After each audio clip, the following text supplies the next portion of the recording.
The 2023 BMW i4 eDrive 35 is an electrifying addition to the BMW lineup, blending performance with eco-conscious design. Today, I'm going to touch on some of the exterior features, some of the interior features, and then we're going to take it for a spin. So stay tuned to the end of this video to find out how much this i4 is going to cost you.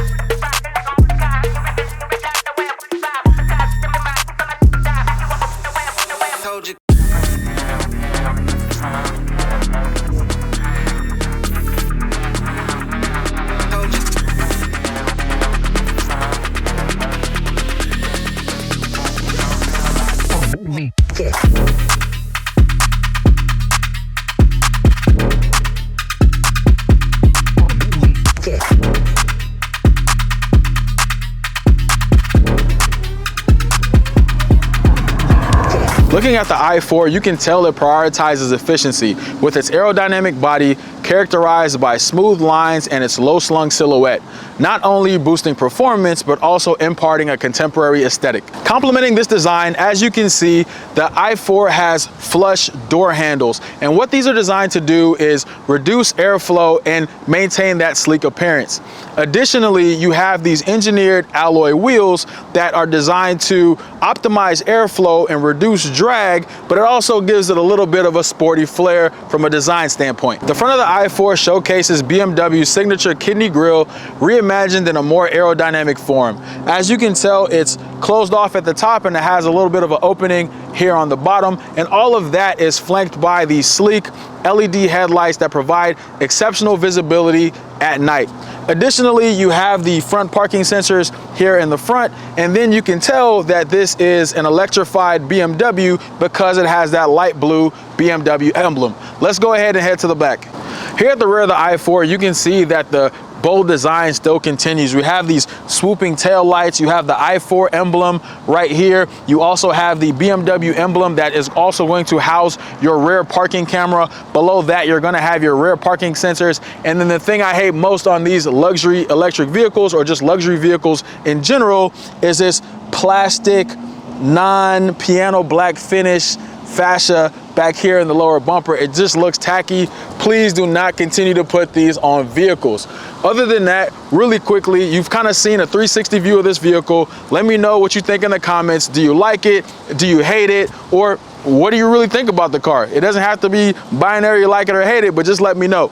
Additionally, once you get inside the trunk, this is a hatchback, so that's one thing to know about this vehicle. You're not going to have a ton of space in the trunk or rear cargo area. It's actually 12 cubic feet of space, which is enough to be dangerous, but it's not going to be a ton if you're going to make a Costco run or have a bunch of luggage and things like that back there. But the good news is that the seats actually fold down, so if you do need that additional space, you will be able to get that. Additionally, there is a liner up top that kind of protects that rear cargo area, so you can't really see in there. You have some privacy. And then underneath the floorboard in the trunk, you're going to see that there is another storage area down there that you can use for charging or additional storage if you want to use it as such.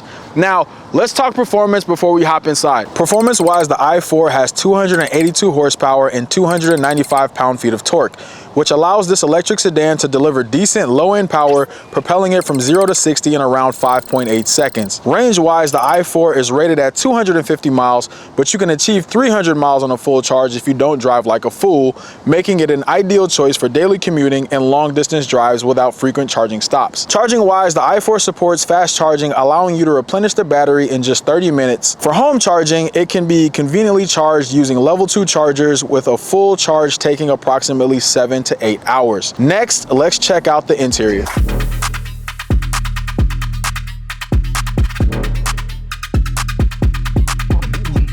Sitting inside the i4, you can tell that you're sitting inside of a luxury EV, and this has similar creature comforts to its gasoline counterpart in that of the 4 Series.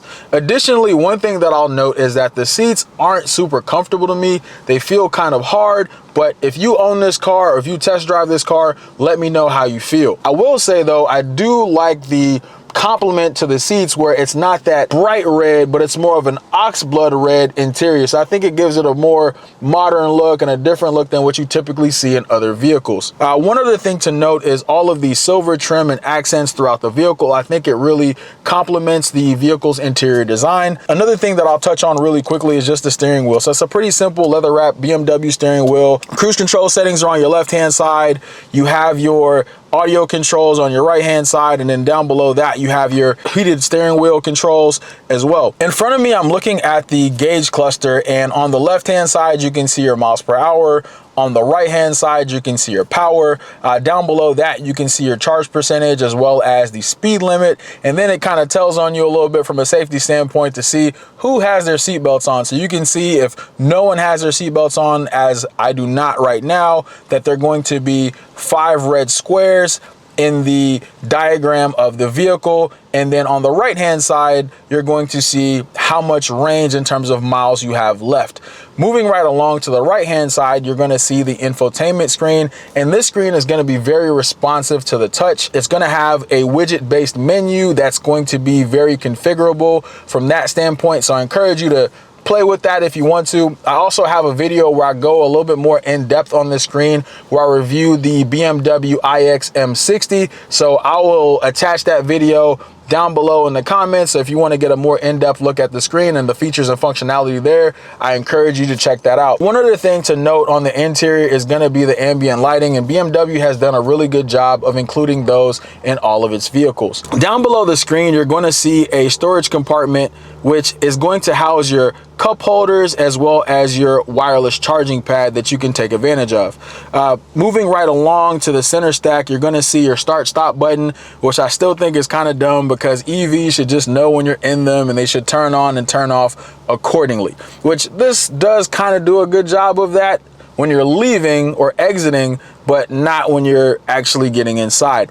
The gear shift is more of a, not really a knob, but it's more of a little trigger that you can kind of flick up and down, and that's going to be for your reverse, neutral, and drive settings. And then the parking setting is going to be a button. Other than that, to the right you're going to see your media, home, and other control dials here that are going to be used as an additional control to the infotainment screen. The last thing I'll touch on really quickly is the storage space in the center console, which it's pretty small. You have a USB-C charging port here, but it's just going to be enough room for little things that you may want to put in here.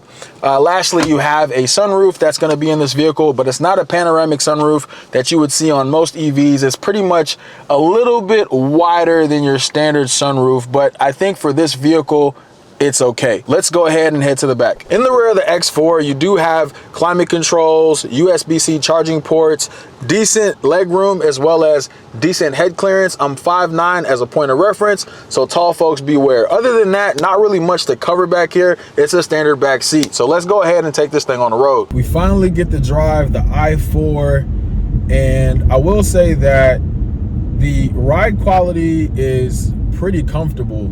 Honestly, it goes over bumps really well. The steering is pretty responsive. So if I change lanes, it literally reacts to that. The cornering on this is actually pretty decent as well. As I mentioned before, from a performance standpoint, it does 0 to 60 in, or 5.8 seconds rather, but it's not a very punchy 0 to 60. You still kind of get a lot of that torque and you kind of feel it, but it's not that raw power that I'm used to in most EVs. I will say that also the cabin is pretty quiet, and ooh, a turkey. You can't see the turkey, but I can. But there was literally just a turkey that I drove past.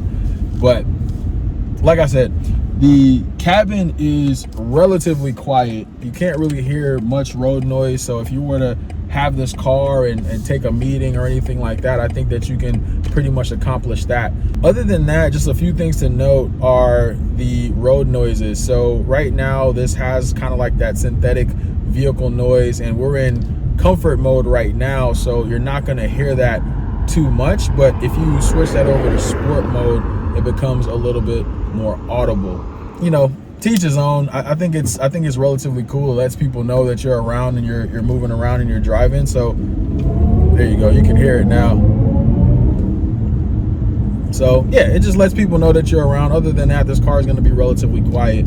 I will say that if you're in the market for a relatively cheaper end EV, not the cheapest, but this is going to probably cost you $55,000 out the gate from an MSRP standpoint, without taxes and fees. But I think this is a pretty suitable option for someone that's looking to maintain that same standard of luxury and jump into the EV market.